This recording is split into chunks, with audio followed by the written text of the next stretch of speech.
یہ تم سے چھوٹے گناہ تمہارے وَنُدْخِلْكُمْ اور داخل کریں گے تمہیں مُدْخَلًا کریما عزت کے مقام میں۔ صدق اللہ العظیم۔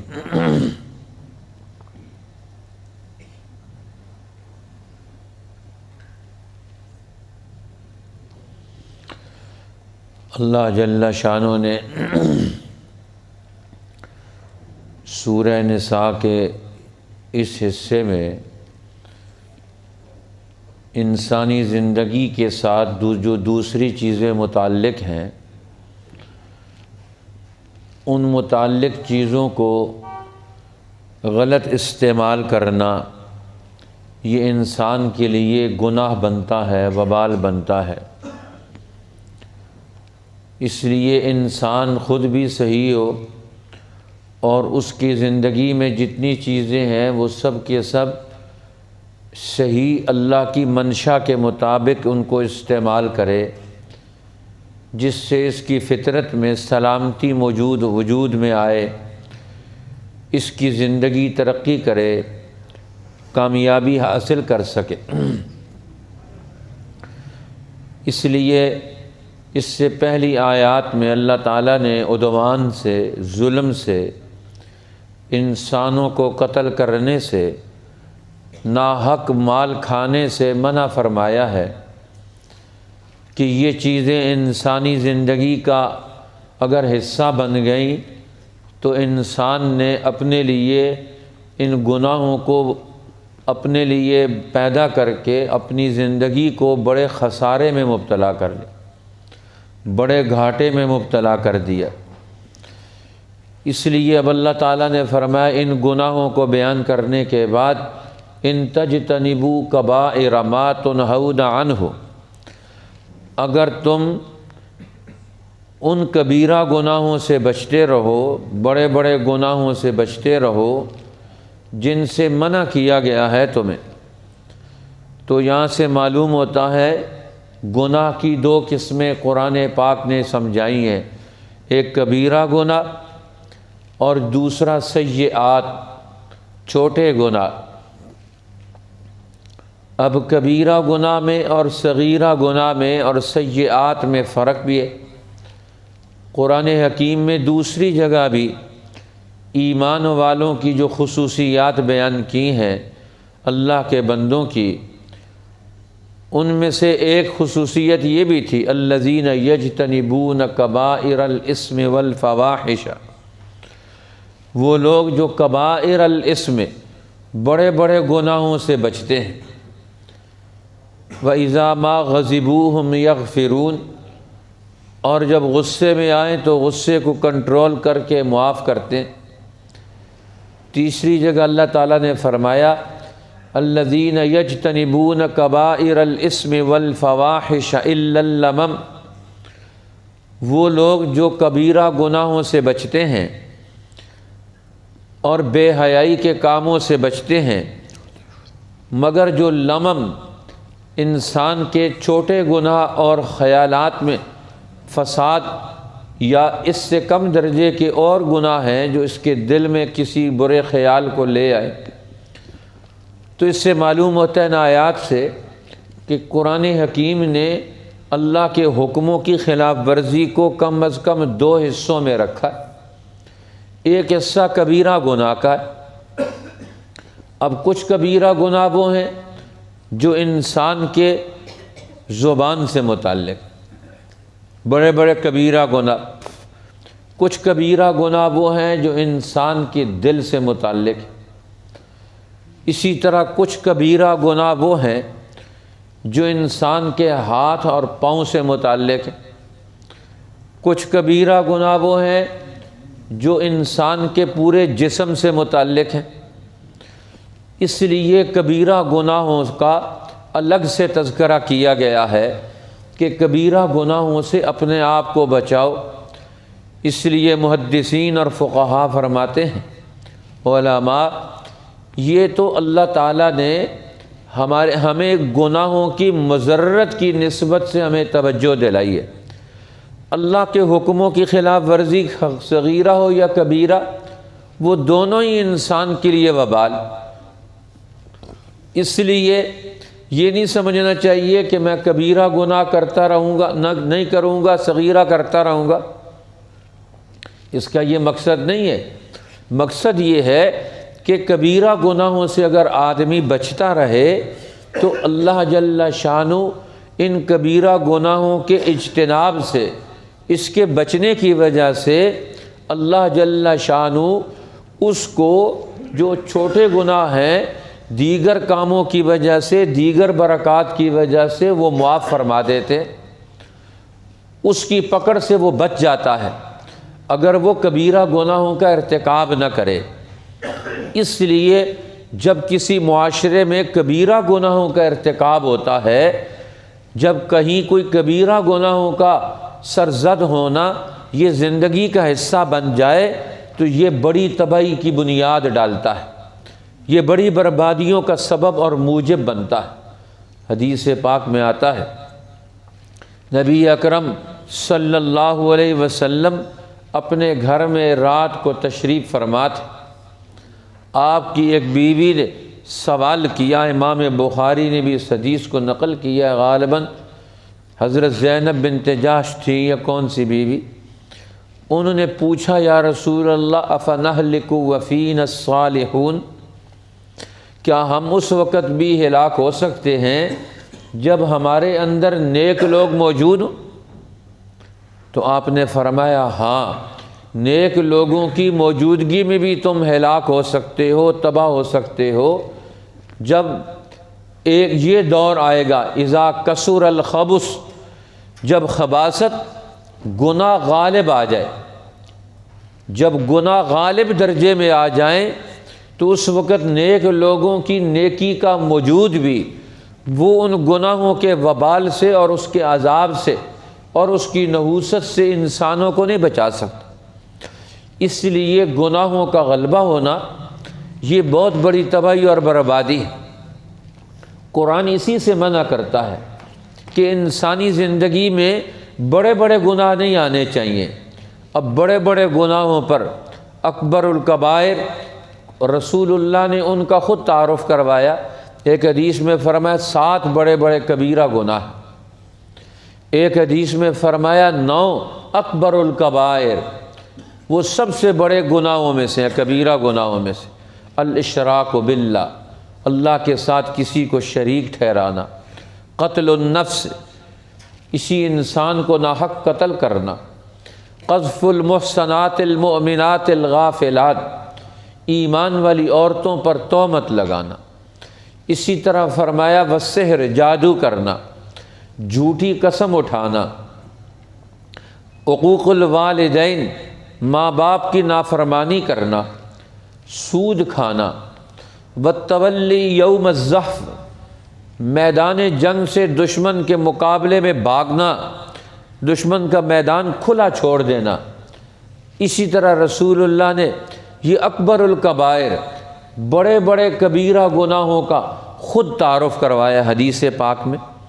تو اب یہ کبیرہ گناہ جس معاشرے میں وجود میں آ جائیں اور ان لوگوں کے اندر احساس ہی نہ ہو کہ ہم نے کبیرہ گناہوں کا ارتکاب کرنے سے ہماری زندگی میں خرابی نہیں آتی، اور اس پر افسوس بھی نہ ہو ان کو، معاشرے میں کبیرہ گناہوں کا ارتکاب ہو اور کسی کے دل میں کھٹکا بھی نہ پیدا ہو اور کسی کے دل میں کڑن بھی نہ پیدا ہو، افسوس بھی وجود میں نہ آئے، اس کو یہ خیال ہی نہ ہو کہ ہمارے معاشرے میں یہ کیوں ہے، وہ روٹین کے مطابق زندگی بسر کریں، یہ بہت بڑی تباہی ہے، یہ بہت بڑی بربادی ہے کہ انسانوں میں گناہوں کا وجود ہو، گناہ موجود ہوں اور وہ اس پر تڑپ بھی نہ رکھتے ہوں نیک لوگ۔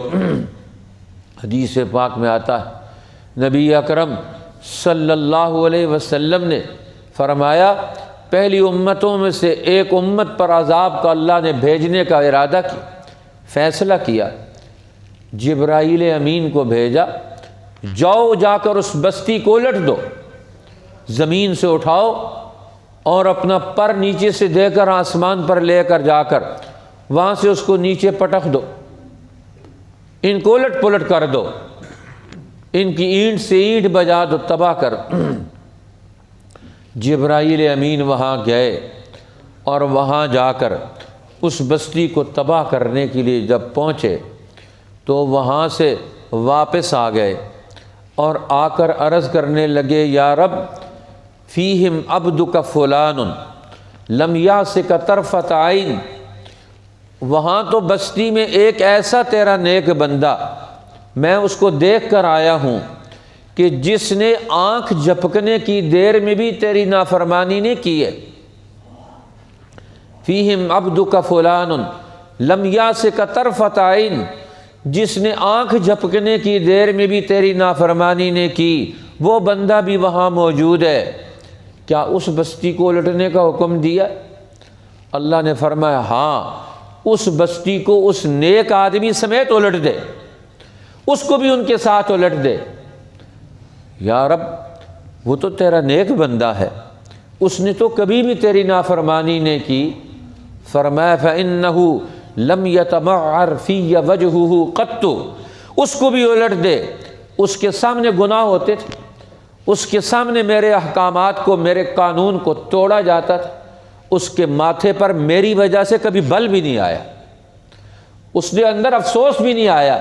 وہ خود تو نیکی کرتا ہے، نافرمانی نہیں کرتا، لیکن نافرمان لوگوں کو، سرکش لوگوں کو، شیطان کے پجاریوں کو دیکھ کر، اللہ کے حکم کے ٹوٹنے کو دیکھ کر، کبیرہ گناہوں کے ارتکاب کو دیکھ کر اس کے ماتھے پر بل بھی نہیں آیا، اس نے سوچا ہی نہیں کبھی، اس کے افسوس ہی نہیں پیدا ہوتا۔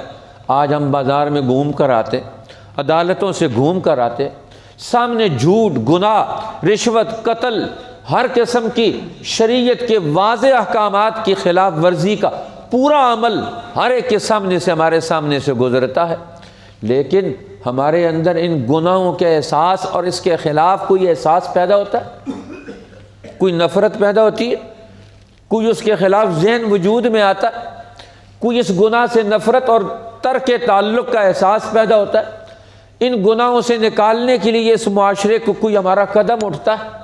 اللہ جل شانہ کہتے ہیں کبیرہ گناہوں سے اجتناب کرنا، کبیرہ گناہوں سے بچنے کا ماحول بنانا، کبیرہ گناہوں سے امت کو نکالنا، یہ سب کا بنیادی فریضہ ہے۔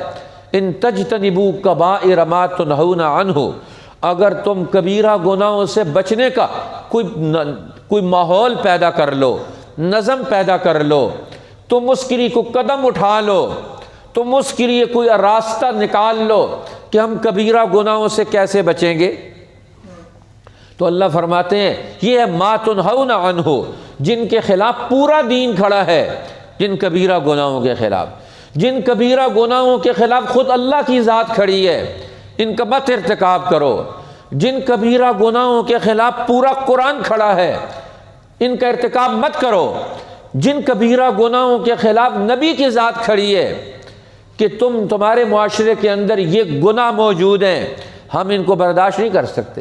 آخر مکہ کے اس معاشرے میں نبی کو کیا ضرورت تھی مار کھانے کی، گالیاں سننے کی، ہر ایک کا مقابلہ کرنے کی، ہر ایک کو ایک بات سمجھانے کی، ہر ایک کی مجلس میں جا کر ان کو اس خیال سے واپس لانے کی کہ تمہارے اندر یتیم کا مال کھایا جاتا، تمہارے اندر فلاں گناہ موجود، تمہارے اندر فلاں گناہ موجود، تمہارے اندر فلاں گناہ موجود ہے۔ نبی آ کر اور کیا کرتا ہے؟ دین کی دعوت دیتا ہے، اور دین کی دعوت کا مطلب یہی ہے کہ وہ اس دور کے گناہوں کے خلاف ان کا ذہن بیدار کرتا ہے، ان کے دل کو کھڑا کرتا ہے، ان کے دل میں حوصلہ پیدا کرتا ہے، ہر گناہ کے خلاف کھڑے ہو جاؤ، ہر برائی کے مقابلے کے لیے اللہ سے طاقت لے کر عقل اور حکمت سے اس کے مقابلے میں کھڑے ہو۔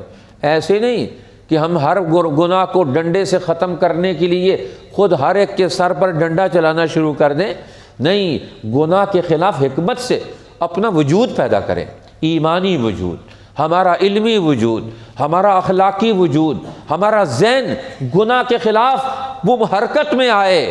آج گناہ کرانے والے سارے حرکت میں ہیں، اور گناہ سے روکنے والے ما تنہون عنہ، قرآن کہتے ہیں جس کی نہیں رب العالمین کی طرف سے آئی ہے، کیا تم ان گناہوں سے اجتناب کا کوئی منصوبہ رکھتے ہو؟ آپ پاکستان 99% مسلمانوں کا ملک ہے، اب یہاں 99% روزانہ دھڑلے سے گناہ کبیرہ کا ارتکاب کیا جاتا ہے۔ مسلمان ہیں اور کبیرہ گناہ کا ارتکاب ہم کرتے ہیں اور اس پر افسوس بھی نہیں ہوتا۔ نبی اکرم سرور دو عالم صلی اللہ علیہ وسلم نے ارشاد فرمایا کہ مومن اور کافر میں فرق کیا ہے، منافق میں فرق کیا ہے؟ فرمایا مومن وہ ہے کہ جس سے کسی گناہ کا ارتکاب ہونا پہاڑ کو اپنے سر پر رکھنا، اور منافق وہ ہے جس سے گناہ کا ارتکاب اس کے لیے ایسے ہے جیسا ناک پر مکھی بیٹھے تو اس نے اڑا دی، وہ کچھ بھی نہیں سمجھتا مجھ سے گناہ ہو گیا، مجھ سے گناہ ہو گیا، اب وہ اس گناہ کو کچھ گناہ ہی نہیں سمجھتا، مکھی اڑانے جتنا کام۔ اب یہ آج جس ماحول سے ہم گزر رہے ہیں، ہماری پوری زندگی، ہمارا بازار کا ماحول، ہماری مجلسیں، ہمارا لین دین، ہمارا اٹھنا بیٹھنا، کتنے قسم کے کبیرہ گناہوں کا وہ ہمارے ہاں ارتکاب ہوتا ہے۔ مولانا اشرف علی تھانوی رحمۃ اللہ علیہ نے لکھا کہ شادی بیاہ کے موقع پر ہر مسلمان کے گھر میں 70 سے زیادہ کبیرہ گناہوں کا ارتکاب ہوتا ہے۔ اب کتنے قسم کے کتنے بڑے بڑے گناہ ہیں جن کا ہمارے ہاں ارتکاب ہوتا ہے۔ غمیوں کے موقع پر ارتکاب ہوتا ہے، شادی کے موقع پر ارتکاب ہوتا ہے، عام روٹین میں بھی اب ہمارے ہاں قدم قدم پر ہم گناہ کے ساتھ لتھڑے ہوئے زندگی بسر کر رہے ہیں۔ لیکن اس گناہ کے ساتھ زندگی بسر کرنے کے ساتھ افسوس یہ ہے کہ ہمارے اندر گناہ کے خلاف نفرت ختم ہو گئی، گناہ کے خلاف نفرت نہیں رہی اب ہمارے ہاں۔ کوئی آدمی بھی کسی گناہ سے اب پہلے دور میں پرانے لوگوں کو پوچھ لیں، آج سے 70-80 سال پہلے، یہ حاجی صاحب بیٹھے ہوئے ہیں، خٹک صاحب بھی بیٹھے ہوئے ہیں، ان سے پوچھ لیں، ان بزرگوں سے، پہلے کہیں قتل ہو جاتا تھا تو لوگ کہتے تھے کہ سرخ آندھی کا انتظار کرو، ناحق قتل ہو گیا ہے۔ کیوں جی حاجی صاحب؟ لوگ کہتے تھے اس وقت، ہاں وہ کہتے تھے قتل ہو گیا کہیں، یہ سرخ آندھی چل رہی ہے، قتل ہو گیا کہیں ناحق، اور خال آج روزانہ قتل ہوتے ہمارے معاشرے میں، ہم قتل کی خبریں روزانہ سنتے ہیں، ہم یہ قتل گناہ ہے، اس کو گناہ ہی نہیں سمجھا جاتا، اب روٹین کی زندگی میں یہ سارا قتل عام ہوتا ہے، لیکن اس کے خلاف کوئی ذہن نہیں ہے۔ یہ کیوں ہوتا ہے؟ کون کرتا ہے؟ کیوں کرواتا ہے؟ ہم اللہ کے بندے بن کر دنیا میں آئے ہیں، نفس کے بندے بن کر نہیں آئے، شیطان کے بندے بن کر نہیں آئے، ہم تو اللہ کے حکم کو پورا کریں گے جس سے اللہ نے روکا ہے، جن کاموں سے ان کا ارتکاب ہمارے یہاں کیوں ہو، یہ ہم نے اس کا احساس بیدار کرنا ہے۔ قرآن یہی تو خطاب کرتا ہے، ان تجتنبوا کبائر ما تنہون عنہ، اگر تم بچتے رہو، اجتناب کرنے کا منصوبہ بنا لو کبیرہ گناہوں سے، ما تنہون عنہ، جن کے کرنے سے تمہیں روک دیا گیا، تمہیں منع کر دیا گیا۔ ایمان والا گناہ کی طرف نہیں جائے گا، وہ گناہ کے مقابلے میں کھڑا ہوگا، وہ ہر ایک گناہ کے مقابلے میں کھڑا ہوگا۔ ما تنہون عنہ، اس سے میرے رب نے منع کر دیا، اس سے میرے نبی نے منع کر دیا ہے۔ اب رسول اللہ صلی اللہ علیہ وسلم، ایک صحابی آئے اور انہوں نے سونے کی انگوٹھی پہنی ہوئی تھی، آپ نے انگوٹھی لے کر پھینک دی، فرمایا یہ سونا مرد کے لیے حرام ہے پہننا۔ اب انہوں نے اس انگوٹھی کو نہیں اٹھایا، مجلس ختم ہو گئی، ایک صحابی کہنے لگے بھائی انگوٹھی اٹھا کر گھر والوں کو دے دو، گھر والے استعمال کر لیں۔ فرمایا نہیں، جس مال پر نبی کی غضب کی نگاہ پڑ گئی ہے اب اس کو گھر نہیں لے کے جاؤں گا، یہ مال میری طرف سے جس کو مرضی ہے لے جائے، میری طرف سے صدقہ ہے، میری طرف سے ہدیہ ہے، جس مال پر میرے نبی کی وہ غضب کی نگاہ پڑ گئی ہے میں اب اس مال کو گھر نہیں لے کر جاؤں گا۔ اب کتنی گناہ والی چیزوں پر نبی کی نگاہ غضب کی پڑی ہے، آج ہمارے یہاں اس کا ارتکاب ہوتا ہے، مسلمان خاموش ہو کر وہاں سے گزر جاتا ہے۔ آخری درجہ ایمان کا کیا ہے جو حدیث پاک میں بیان فرمایا گیا، فرمایا آخری درجہ ایمان کا یہ ہے منکرات کے خلاف، وہ آخری درجہ یہ ہے، فرمایا وہ اپنے دل سے اسے برا جانے، آخری درجہ یہ ہے، من رأى منکم منکرا فلیغیرہ بیدہ، جو گناہ کو دیکھے، منکر اور برائی کو دیکھے تو اسے قانون سے روک دے، اس کے خلاف قانون کو حرکت میں لے کر آئے۔ اب یہ بھی مسلمانوں کی ذمہ داری کہ مسلمان حکمران، مسلمانوں کا نظام، قرآن کا قانون حکمرانی پیدا ہو تاکہ برائی کے خلاف قانون کے طور پر قانونی طاقت سے برائی کو روکا جائے۔ اب یہ مسلمانوں پر یہ بھی فرض ہے کہ قرآن کا قانون اس کو عمل میں لے کر آئیں، اس کی نمائندگی کریں۔ مسلمان وہ قرآن کی حکومت کا نمائندہ ہوگا کہ وہ معاشرے میں منکرات کے خلاف، برائی کے خلاف اپنی قانونی طاقت کا استعمال کرے گا۔ آج ہماری قانونی طاقت برائی کے خلاف نہیں استعمال ہوتی، برائی کو پتہ ہے، برے کو، مجرم کو کہ میں یہاں بچ جاؤں گا، لیکن قرآن کے قانون سے وہ گناہ گار مجرم وہ بچ نہیں سکتا۔ اسی طرح اللہ کے قانون میں بھی کوئی جرم کرنے والا، گناہ کرنے والا بچ نہیں سکتا۔ من یعمل مثقال ذرۃ شرا یرہ، جس نے ذرہ بھر بھی گناہ کیا ہے اللہ فرمائیں گے ہم اس کو کٹہرے میں لائیں گے۔ ذرہ بھر گناہ والے کو بھی اللہ کہتے ہیں میں نہیں چھوڑوں گا، اسے میں لے کر آؤں گا، کٹہرے میں لے کر آؤں گا، وہ مجرم بن کر آئے گا۔ فَتَرَى الْمُجْرِمِينَ يَوْمَئِذٍ مُقَرَّنِينَ فِي الْأَصْفَادِ۔ قیامت کا دن کون سا دن ہے؟ آج ہم قیامت کا دن کا نام سن کر گزر جاتے۔ قیامت کا دن گناہوں کے واضح ہونے کا دن ہے، ہر گناہ کھل کر سامنے آئے گا، ہر آدمی کا گناہ، ہر آدمی کے گناہ کا پتہ چلے گا۔ یعرف المجرمون بسیماہم، ہر آدمی کے چہرے پر اس کے گناہ کی سکرین لگی ہوئے گی، سارے محشر والوں کو پتہ چلے گا اس نے فلاں وقت میں، فلاں ٹائم میں فلاں کام گناہ کا کیا تھا۔ اس لیے ہر ایک کے گلے میں تختی لٹکی ہوئی آئے گی، یہ گناہ گار آ رہا ہے، یہ فلاں قسم کا گناہ گار آ رہا ہے۔ اور اللہ تعالیٰ ان گناہ گاروں کو، مجرموں کو اکٹھا کر کے بھی لے کر آئے گا۔ جس دن فرمایا تمہارے جوڑے بنائے جائیں گے، جو کٹھے گناہ کرتے تھے ان کی جماعتیں بنا کر ان کو لایا جائے گا۔ اللہ تعالیٰ نہیں چھوڑے گا، لیکن دنیا میں اللہ نے ایک ہر انفرادی گناہوں پر تو پردہ ڈال دیا۔ اللہ تعالیٰ دنیا میں کسی کے گناہوں کو اس طرح اوپن نہیں کرتا، پردہ ڈال دیتا ہے، ستاری کر لیتا ہے۔ حضرت عمر رضی اللہ تعالیٰ عنہ نے ایک آدمی کو پکڑا ہوا ان کے پاس آیا تو کہنے لگا امیر المومنین معاف کر دیں، پہلی دفعہ گناہ کیا ہے۔ فرمایا نہیں، جھوٹ بولتا ہے تو پہلی دفعہ گناہ کرنے پر اللہ کسی کا پردہ نہیں کھولتا، تو نے عادت بنا لی ہے، تب اللہ نے تیرا پردہ کھول دیا، تو نے اب عادت بنا لی ہے۔ یہ گناہ جب عادت میں ڈھل گیا اللہ کا پردہ ستاری تیرے اوپر سے اٹھ گیا۔ ایک دفعہ گناہ ہو اللہ اس کا پردہ نہیں فاش کرتا، دو دفعہ گناہ ہو اللہ اس کا پردہ نہیں فاش کرتا، تین دفعہ گناہ ہو اللہ اس کا پردہ نہیں فاش کرتا کہ میرا بندہ توبہ کر لے۔ لیکن بندہ توبہ کی طرف نیت رکھتا ہو تو توبہ کرے گا۔ آج ہم گناہوں سے بچنے کی توبہ کی نیت ہی نہیں رہی مسلمان۔ یہ کتنی بڑی خطرے کی بات ہے، اس حال میں کہ ہمارے دل کے اندر گناہ کی نفرت ہی نہ ہو، موت آ جائے۔ وہ موت کس پر آ رہی ہے؟ گناہ پر، رضامندی پر موت آ رہی۔ ہم دنیا سے چلے جائیں اور گناہ ہمارے سامنے ہو رہے ہوں اور ہم اس گناہ سے ناراضگی کا اظہار ہی نہ کرتے ہوں، کس حال میں ہماری موت آئے گی؟ ہماری کس کیفیت پر موت آئے گی؟ اس لیے قرآن یہ ہمیں جھنجھوڑتا ہے کہ گناہوں سے، منکرات سے نکلنے کا راستہ نکالو۔ آج ہم اپنے بچوں کے لیے مکان بناتے ہیں، اپنے بچوں کے لیے چیزیں بناتے ہیں، اپنے بچوں کے لیے ساز و سامان بناتے ہیں، لیکن ہم اپنے بچوں کے لیے ماحول کون سا بناتے ہیں؟ کفر والا، شرک والا۔ کفر سب سے بڑا گناہ ہے۔ آج کفر کا ماحول ہمارے ہاں غالب آ گیا۔ اس سے بڑھ کر اور گناہ کون سا ہوگا کہ ہمارے ہاں کفر ہمارے اوپر غالب آ گیا۔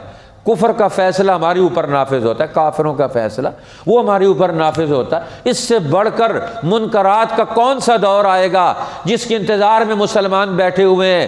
ہم اس سے نکلیں گے، کب نکلیں گے؟ کیسے نکلیں گے؟ کیسے منکرات اور برائیوں سے نکلیں گے؟ کون اس کے لیے منصوبہ بنائے گا؟ آج لوگ خاموش ہیں، اس لیے قرآن کہتا ہے خاموشی توڑو۔ ان تجتنبوا کبائر، اپنے عمل میں کبیرہ گناہوں سے بچنے کا منصوبہ بناؤ۔ ما تنہون عنہ، جن کبیرہ گناہوں سے بچنے کا تمہیں حکم دیا گیا، نکفر عنکم سیئاتکم، ہم چھوٹے گناہ تمہارے معاف کر دیں گے۔ صرف معاف ہی نہیں کریں گے، وندخلکم مدخلا کریما، اور تمہیں عزت کی جگہ پر داخل کریں گے۔ اب بڑے افسوس کا مقام ہے، اللہ ہمیں یہ اظہار افسوس تو نصیب کر دے کہ ہمارے معاشرے میں یہ جو عام برائیاں ہو رہی ہیں، اللہ ہمیں ان عام برائیوں کے خلاف اپنے دل میں احساس ندامت نصیب فرما دے۔ اے اللہ ہم بری ہیں ان سارے گناہوں سے، ہم کسی گناہ پر راضی نہیں ہیں۔ ہماری سرزمین پر، تیری سرزمین پر، تیرے بندے تیرے حکم کی، تیرے قانون کی، تیری کتاب کی خلاف ورزی کے ہم مرتکب ہیں۔ اے اللہ ہم ان سب سے برات کا اعلان کرتے ہیں۔ ہم برات کا اعلان تو کر سکتے ہیں، ابراہیم علیہ السلام کرتے ہیں، انا براء منکم ومما تعبدون من دون اللہ، ہم تمہارے ہر گناہ سے، ہر تمہارے کرتوت سے برات کا اعلان کرتے ہیں، ہمارا اس سے کوئی تعلق نہیں۔ اتنا تو ہم کر سکتے ہیں، جو ہم اپنی زبان سے کر سکتے وہ تو ہمیں کرنا چاہیے، دل سے نفرت کر سکتے ہیں وہ تو ہم کریں، برات کا اعلان تو کریں۔ ہم کسی کو ذہن تو دیں، یہ تو ہمارے بس میں ہے، جو ہمارے بس میں ہے وہ کریں۔ تو اللہ فرماتے ہیں دیکھو میں تمہیں عزت کی زندگی میں داخل کروں گا۔ اللہ جل شانہ مجھے اور پوری دنیا کے ہر مسلمان کو منکرات کے خلاف، برائیوں کے خلاف یہ کھڑا ہونے کا ذہن عطا فرمائے، یہ ایمانی عمل اور جذبہ نصیب فرما دے۔ ان تجتنبوا کبائر ما تنہون عنہ، اگر تم بچتے رہو گے ان چیزوں سے، ان کبیرہ گناہوں سے جن سے بچنے کا تمہیں حکم دیا گیا، منع کیا گیا، نکفر عنکم سیئاتکم، ہم معاف کر دیں گے تم سے تمہارے چھوٹے گناہ، وندخلکم مدخلا کریما، اور داخل کریں گے تمہیں عزت کے مقام میں۔ صدق اللہ العظیم۔